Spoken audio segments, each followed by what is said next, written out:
Olá, amados, a graça e a paz do nosso Senhor Jesus Cristo. Como vocês estão? Espero que todos vocês estejam bem. Bom, hoje na nossa escola dominical, nós enfim vamos falar de alguém bem conhecido, né? Nós vamos falar de Estevão. O tema da nossa lição hoje é Estevão fiel até o fim. Se você quiser ir se adiantando, nós vamos ler os textos bíblicos de Atos 6, do 8 ao 15, e depois nós vamos ler capítulo 7, 54 a 60. Enquanto você vai abrindo a palavra do Senhor, temos uma pergunta para nós refletirmos já de início. Não escolher o serviço, mas oferecer-se totalmente, sem exigências para servir onde e como o Senhor desejar, aplicando-se em conhecer e viver a sua palavra, de forma que o testemunho de vida seja notório e a misericórdia com quem lhe persegue seja renovada a cada amanhecer. Seria isso um modelo cristão possível ou impossível de alcançar? E aí, o que você acha? O que você pensa? Será que seria possível ou impossível a gente não escolher o nosso serviço, mas a gente se oferecer realmente totalmente, sem exigências, para servir o Senhor no lugar que Ele quer, onde Ele quer? Nós estaríamos dispostos a cumprir, a seguir esse modelo, se ele for possível? Bom, se a princípio a resposta é impossível, se você pensa que talvez não seja possível, nossa lição nos convida a conhecer a vida de Estevão. E spoiler, sim, é possível, né? E descobrir que tais marcas faziam parte da sua trajetória como homem cheio de fé e do Espírito Santo de Deus. Então, a resposta é sim.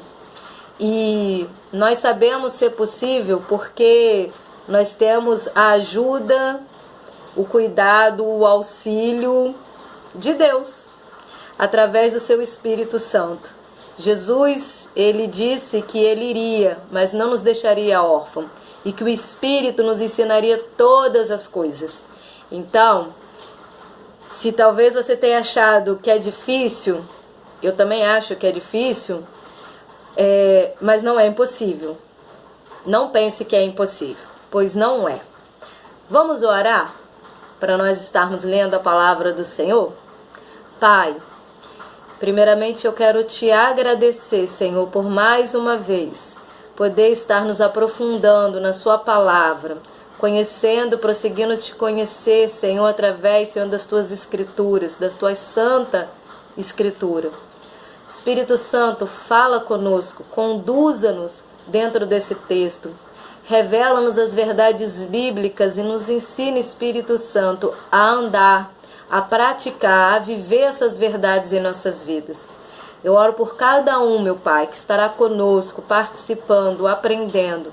A minha oração é que o Senhor possa estar transformando as nossas vidas. A minha oração, que não seja conhecimento por conhecimento, mas que Romanos 12 se cumpra sobre nós, que nós possamos ser transformados pela renovação da nossa mente, toda vez que lermos a Tua Palavra, estudarmos a Tua Palavra. Espírito Santo, tens liberdade em nossas vidas. Faz conforme o Teu querer. Muito obrigada. Amém. Vamos ler então a palavra? Diz assim, Atos capítulo 6, versículo 8. Estevão, homem cheio de graça e poder, realizava milagres e sinais entre o povo. Homem cheio de graça e poder, realizava sinais e milagres entre o povo. Um dia, porém, alguns homens da chamada Sinagoga dos Escravos Libertos, algumas traduções vão trazer ex-escravos, começaram a discutir com ele. Eram judeus de Cirene, Alexandria, Cilícia e da província da Ásia. Nenhum deles era capaz de resistir à sabedoria e ao espírito pela qual Estevão falava. Então, convenceram alguns homens a mentir a respeito dele, dizendo: ouvimos Estevão blasfemar contra Moisés e até contra Deus. Com isso, agitaram o povo, os líderes religiosos e os mestres da lei. e Estevão foi preso e levado ao conselho dos líderes do povo. As falsas testemunhas declaravam: este homem vive falando contra o santo templo e a lei de Moisés. Nós ouvimos dizer que esse Jesus de Nazaré destruirá o templo e mudará os costumes que Moisés nos deixou.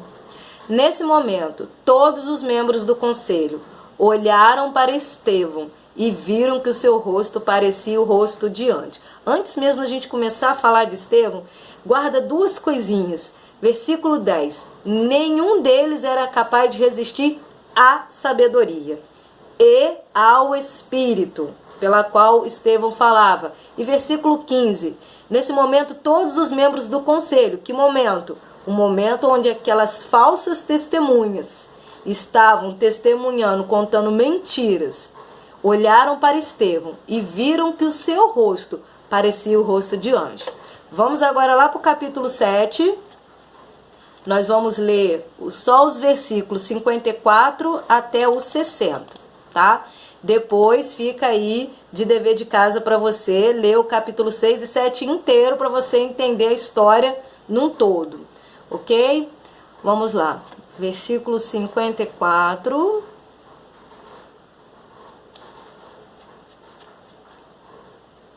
Diz assim: os líderes judeus se enfureceram com a acusação de Estevão e rangiam os dentes contra eles. Já vou adiantar. Estevão vai lembrar que eles são responsáveis pela morte de Jesus, ok? Mas Estevão, cheio do Espírito Santo, olhou firmemente para o céu e viu a glória de Deus e viu Jesus em pé no lugar de honra à direita de Deus. Olhem, disse ele, vejo os céus abertos e o Filho do Homem em pé, no lugar de honra à direita de Deus. Eles taparam os ouvidos e aos gritos lançaram-se contra ele. Arrastaram-no para fora da cidade e começaram a apedrejá-lo. Seus acusadores tiraram os mantos e os deixaram aos pés de um jovem chamado Saulo. Enquanto atiravam as pedras, Estevão orou: Senhor Jesus, recebe o meu espírito. Então caiu de joelhos e gritou: Senhor, não os culpe por este pecado. E com isso adormeceu. Eu creio que a maioria da igreja conhece a história de Estevão, né? Nós sabemos que ele é considerado aí o primeiro mártir da igreja. E falando um pouquinho sobre ele, né? Nós lemos um pouquinho da história, nós vamos nos aprofundar um pouquinho mais. O nome Estevão vem do grego Stéfanos, que significa coroa. A gente sabe que ele era judeu, mas ele conhecia tanto o idioma quanto os costumes dos gregos. E ele também foi um dos 7 diáconos escolhidos, né, para poder estar servindo a mesa e fazendo a distribuição. No caso, ele está atendendo as viúvas da igreja primitiva. A gente sabe, e aí a gente precisa ler o capítulo 6 e 7, tá, todo, que ele era um jovem que tinha bom testemunho e ele preenchia todos os requisitos exigidos pelos apóstolos para que ele pudesse estar na diaconia, que era boa reputação, ser uma pessoa cheia do Espírito Santo e de sabedoria, e ele se destacava por sua fé. Bom, primeira coisa que a gente pode olhar dentro da vida de Estevão, já com admiração e para aprender, que eu acabei de falar, que ele foi escolhido para servir a mesa e fazer a distribuição, ok? Ou seja, servir as viúvas. Mas a gente vê que Estevão, ele não se limitava apenas àquilo que ele havia sido designado para fazer. Essa é a primeira coisa que a gente já pode... Coisa não é a palavra certa, né? O primeiro comportamento, primeiro agir, primeira qualidade que a gente já pode começar a estar aí se inspirando na vida de Estevão para trazer para as nossas vidas. Ele foi designado para servir a mesa e as viúvas, mas ele não se limitou a essa tarefa, que não era uma tarefa sem importância, tá? Cuidar das viúvas e estar servindo a mesa era uma tarefa muito importante, sim, naquele contexto. Mas ele não se fechou para aquilo que ele fazia. Na verdade, quando a gente lê esses 2 capítulos, nós vamos ver um engajamento de Estevão na evangelização dos judeus. A gente vai ler que ele estava constantemente na sinagoga, evangelizando, falando, pregando o evangelho de Jesus, mostrando, né, que a palavra, aquilo que eles conheciam como escritura na época, que era a Torá, que era os profetas, apontavam sempre para Cristo. E a gente vai ver que algumas pessoas começaram a se incomodar, como nós vimos, né, a sinagoga dos ex-escravos ou a sinagoga dos libertos. E nós vemos que Estevão ele estava disponível para fazer o que era preciso, onde fosse preciso. Ele estava disposto a fazer o que Deus mandasse, mesmo o que era para além do que ele já realizava.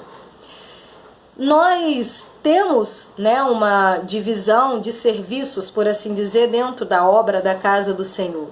Mas a gente não pode ficar limitado só àquilo que tem sido pedido para a gente.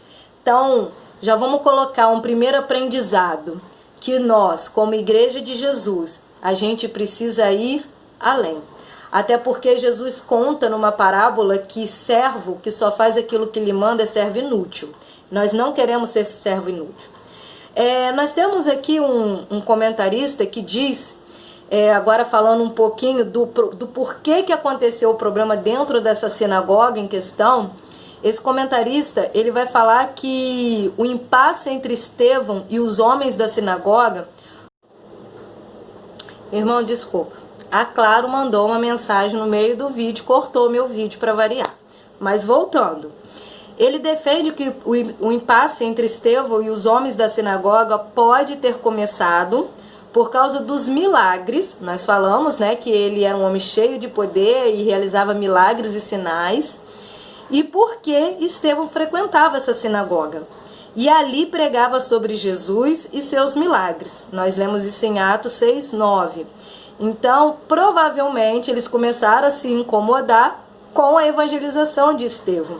Então, veja bem, Estevão, ele tinha, né, ali as suas responsabilidades com a igreja primitiva, mas ele foi para além disso. Ele ia para a sinagoga dos judeus, que ele sabia que tinham ajudado ali a matar o nosso mestre, mesmo o nosso mestre tendo ressuscitado e ascendido aos céus, e ele ia lá para mostrar que sim, Jesus era o Messias que Israel estava esperando.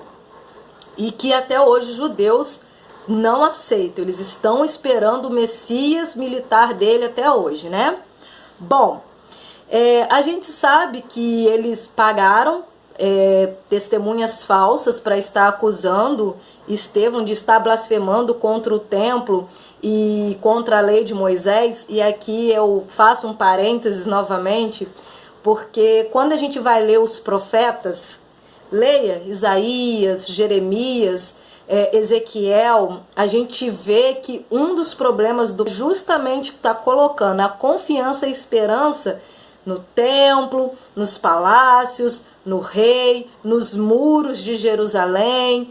E Deus vai trazer um julgamento, vai trazer um juízo sobre o povo de Israel, que a gente sabe que aconteceu com o cativeiro babilônio e depois com os medos e os persas, justamente por eles estarem colocando confiança onde não podia ter confiança. E a gente vê depois de muitos e muitos anos, séculos à frente, novamente o povo preocupado com o bendito do templo, né?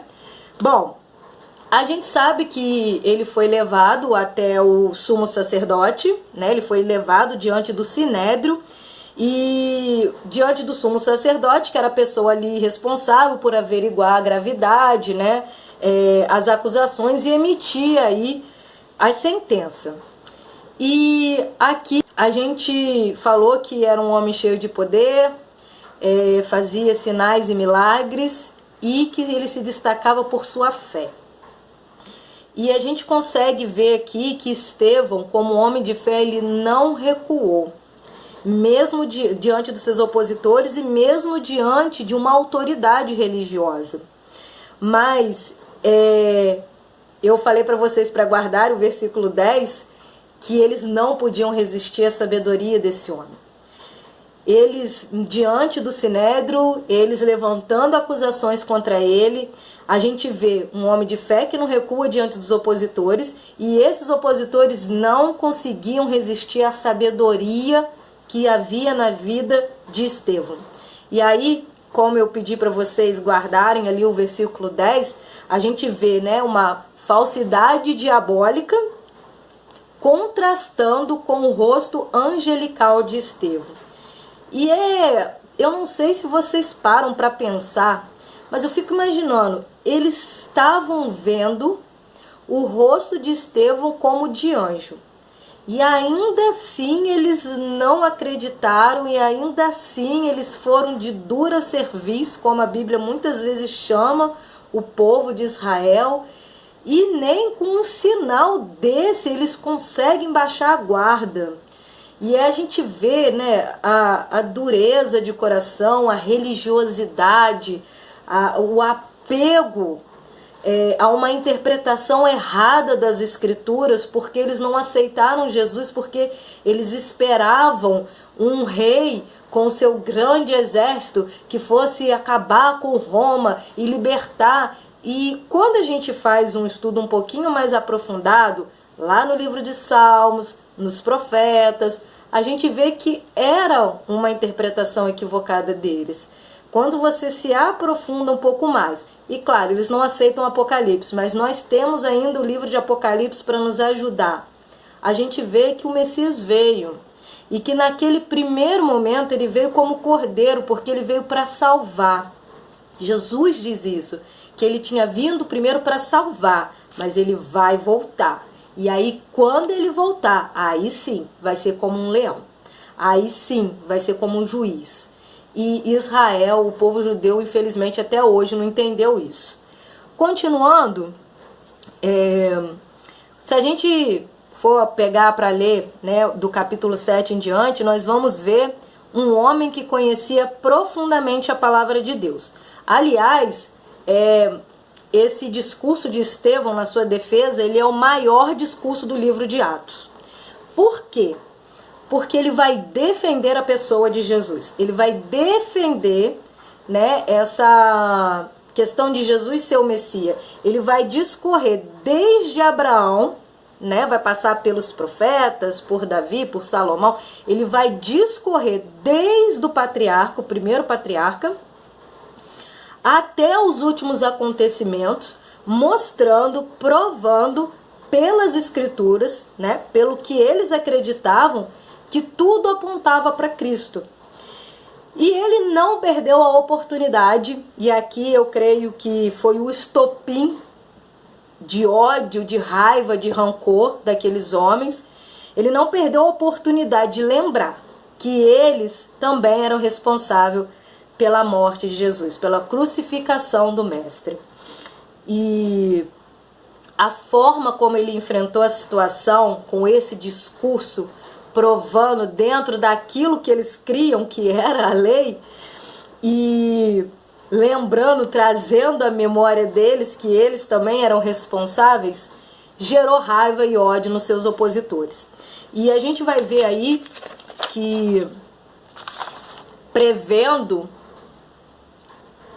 podemos colocar assim, o fim que aquilo estaria levando ele, a gente vê que Estevão, ele ergue os olhos para o céu e ele contemplou o Senhor. E ele vai, no versículo 56, dizer: eis que vejo os céus abertos e o Filho do Homem em pé, à destra de Deus.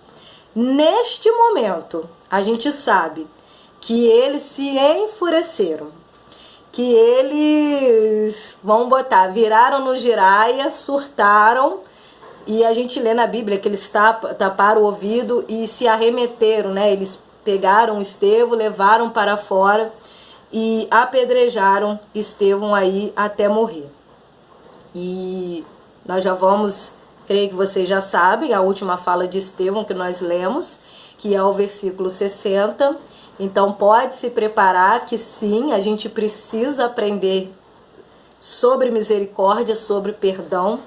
ainda mais num tempo muito difícil que nós estamos vivendo. Nós vivemos numa era de uma geração perversa, muitas coisas acontecem, a gente não entende, e que se for por nós mesmos, se nós não andarmos no Espírito, se nós não tivermos verdadeiramente o Espírito de Deus sobre a nossa vida, a carnalidade vai crescer e nós vamos nos colocar no lugar de juiz e não de testemunha. Inclusive, a palavra mártir, ela vem da palavra martíria, que significa testemunha. Bom, Estevão experimentou coisas superiores porque entendeu a real dimensão do serviço. Ele viveu coisas superiores.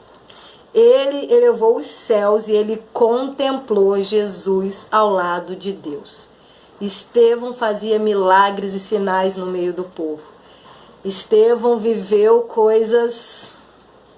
A pergunta é, nós estamos dispostos a entender a dimensão do serviço para então poder viver essas coisas superiores? Eu li um livro que chama Cultura de Oração, que vai falar muito dessa questão de nós sermos a geração do imediatismo. Nós somos a geração banda larga, micro-ondas, e vai fazer uma alusão a João Batista, que passou pelo menos 20 anos da sua vida no deserto para pregar publicamente mais ou menos por 6 meses. E o pastor Michael Duke Estrada, autor desse livro, ele fala que a gente quer ficar 6 meses no deserto para pregar durante 20 anos. A gente não consegue, às vezes, na nossa vivência como comunidade, ministerialmente falando, e não estou falando de ministério dentro da igreja propriamente dito, da nossa vida, ela tem que ser um testemunho, o nosso ministério vai para além das 4 paredes. Às vezes a gente parece que não entende a dimensão do serviço. A gente não entende a nossa posição quanto igreja de Jesus. A gente parece que não está desperto para aquilo que Deus já começou a fazer, para aquilo que Deus está levantando e para o momento que nós estamos vivendo. A igreja, como João Batista, ela é a precursora. João Batista, ele preparou o caminho da primeira vinda, a igreja é a precursora que prepara o caminho para a segunda vida. A igreja é chamada de casa de oração para as nações. E às vezes a impressão que nós temos é que a igreja não passa de um templo com 4 paredes, com pessoas que vão ali se reunir para buscar seus próprios interesses. Essa é às vezes a impressão que eu tenho, e eu não estou falando da vida de ninguém, eu estou falando da minha própria vida, e já passou esse tempo, porque Deus tem levantado um movimento de oração de dia e noite e dia. Deus tem despertado pessoas para que estarem despertas, está despertando a igreja, levando a igreja a uma maturidade para viver aquilo que vai se aproximar, que está se aproximando. Talvez você pense, eu escuto que Jesus vai voltar desde não sei quando. Vou ter que repetir algo que eu já falei várias vezes na igreja, falta de ler Bíblia. Porque Jesus em Mateus 24, ele vai comparar o final dos tempos a como uma mulher com dores de parto. E quem sabe um pouquinho sobre parto sabe que começam com contrações de intensidades baixas e num espaçamento grande. Conforme se aproxima a hora do parto, a intensidade aumenta e o espaçamento diminui. Não é sobre a qualidade dos eventos, é sobre a intensidade e o espaçamento entre os eventos. Então, quando a gente pensa, não, mas escuta que Jesus vai voltar, não sei quanto tempo, há 50 anos. Vamos recordar 50, 70 anos. O que você sabe de catástrofes, de fomes, de epidemias? Agora olha para os últimos 30 anos.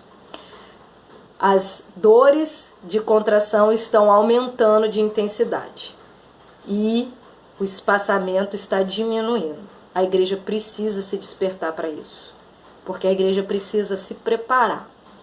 E a preparação para a volta de Jesus é uma vida inteira. 10 anos se preparando já é pouco. 5 anos se preparando nem se fala, não está nada preparado. Mas voltando aqui, por isso não, volta. Nós falamos sobre ele ter experimentado coisas superiores, porque entendeu a real dimensão do serviço. Por isso ele não se limitou a fazer o que foi ordenado, mas entendeu que servir é estar pronto para fazer o que Deus deseja, a hora que ele deseja, até o fim da sua vida. Por isso, pregou com ações de misericórdia às viúvas, com palavras de sabedoria aos doutores da lei e com seu próprio corpo resplandecendo como anjo, que a gente leu no versículo 15. Imitou a Jesus até na hora da morte, pedindo a Deus que perdoasse a ignorância dos seus acusadores. A doação de Estevão foi integral e até o fim. Nós nos doaríamos hoje integralmente e até o fim? Se a resposta é não, está na hora da gente tomar uma decisão.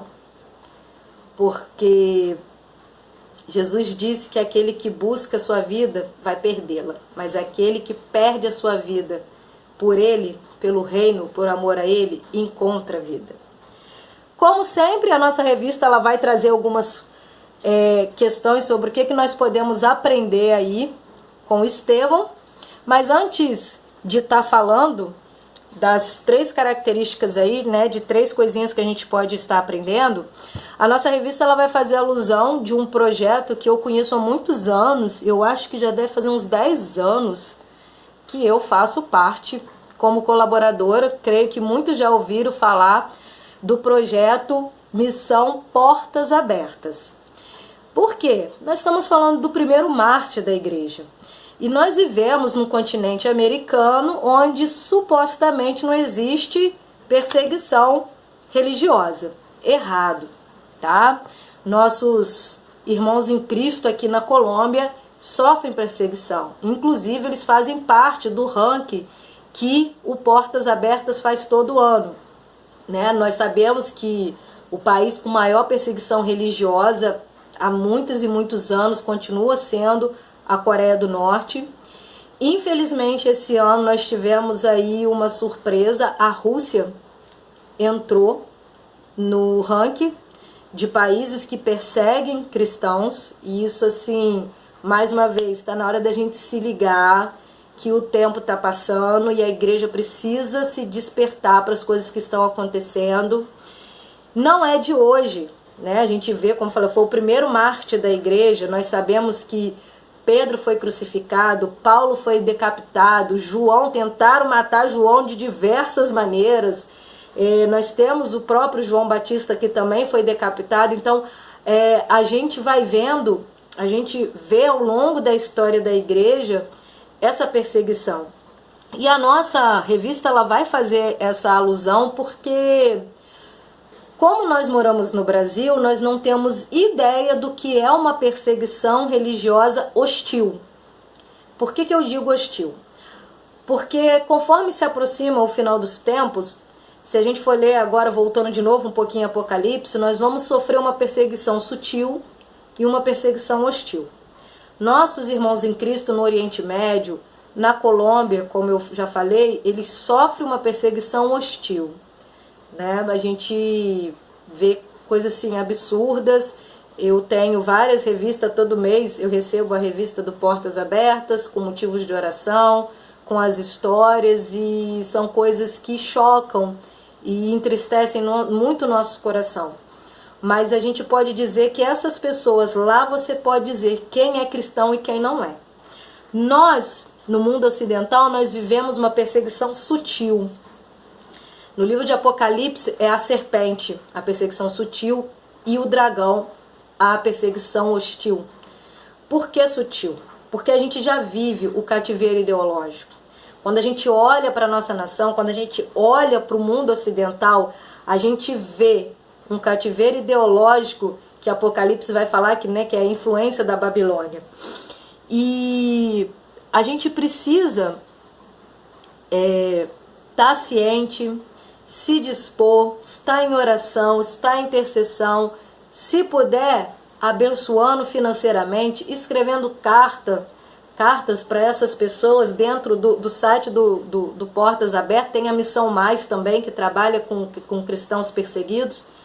A gente pode, de alguma maneira, estar fazendo a diferença. E o Portas Abertas, ele estima que pelo menos 245 milhões de cristãos são perseguidos.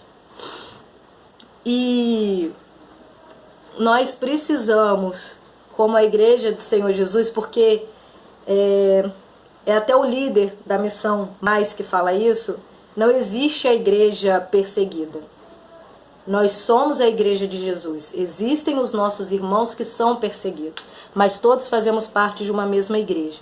E nós precisamos tomar compromisso nessa realidade. Bem, o que nós aprendemos com Estevão? Primeiro, receber com alegria os ministérios que nos são propostos. Precisamos reconhecer o privilégio que é cumprir tarefas para Deus, que sejam grandes ou pequenas, valorizadas ou não pelas pessoas. Então a gente precisa reconhecer que é um privilégio ser escolhido por Deus para estar enganjado na sua obra, independente se é fazendo alguma coisa dentro da igreja, independente se é exercendo a sua vocação na sua vida, do seu trabalho, na sua família, no seu estudo, não importa. Isso é um privilégio. Um privilégio que muitos antes de Jesus vir gostaria talvez de ter tido a oportunidade e não tiveram.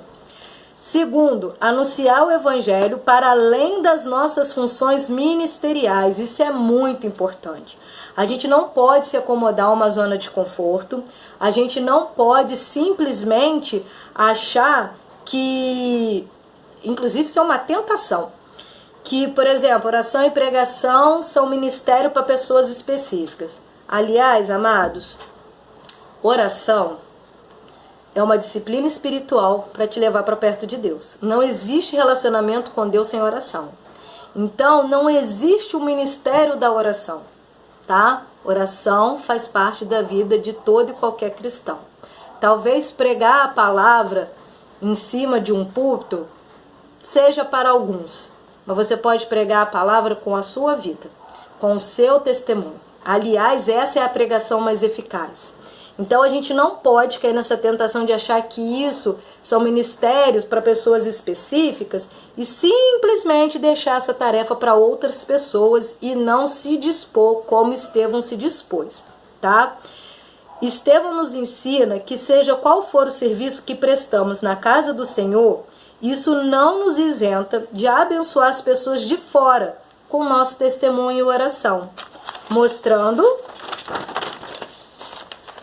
amor e a graça de Deus, nos deixando ser instrumento na operação dos milagres do Senhor. Terceiro, perdoar as pessoas que nos maltratam e nos difamam. Talvez esse é um dos maiores desafios, né?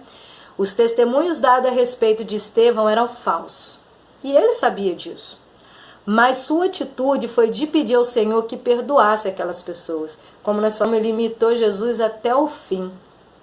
Estevão sabia que sua vida estava nas mãos do Senhor e a sua reputação não era o mais importante. Outra coisa também muito importante, Jesus não precisa de advogado, tá, irmão? Nós não precisamos, nós só precisamos viver o Evangelho. Nós só precisamos viver uma vida com Deus. E assim como Estevão vai resplandecer rosto angelical, vai nos seguir sinais e milagres, nós vamos fazer obras maiores, porque Jesus afirmou isso. Por isso ele foi capaz de perdoar, porque ele não se preocupou com a sua reputação, porque ele sabia que a vida dele estava nas mãos de Deus. Eu sei que é muito mais fácil a gente estar falando do que fazer. Nós não vamos ser hipócritas, mas nós estamos aqui para nos inspirar e aprender e buscar isso em Deus, ok?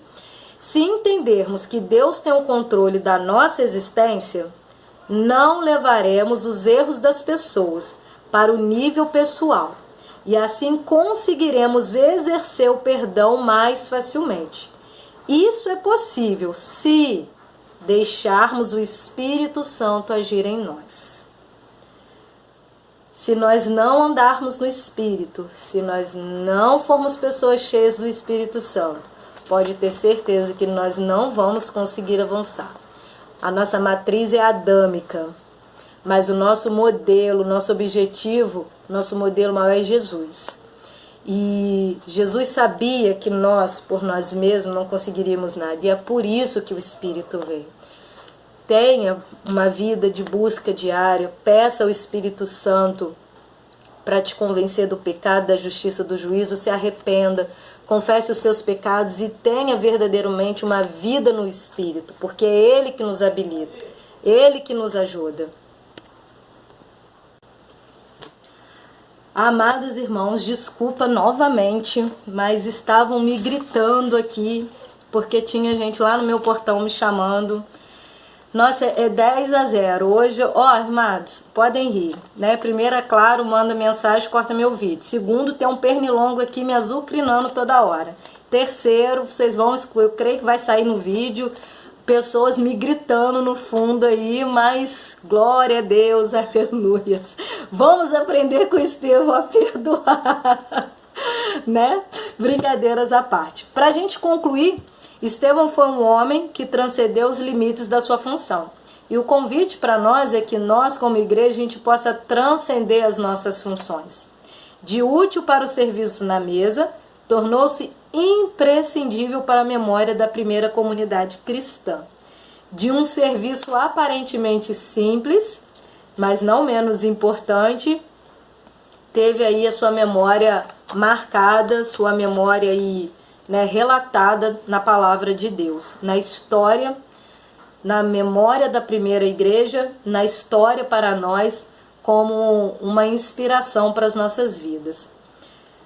A vida de Estevão nos mostra que o serviço a Deus ultrapassa os limites do exercício das nossas funções oficiais em nossas comunidades de fé. Somos todas e todos chamados e capacitados para enfrentar com intrepidez os desafios que a vida nos impõe, fazendo de toda oportunidade, um meio de pregação e testemunho do Evangelho e dos valores do Reino.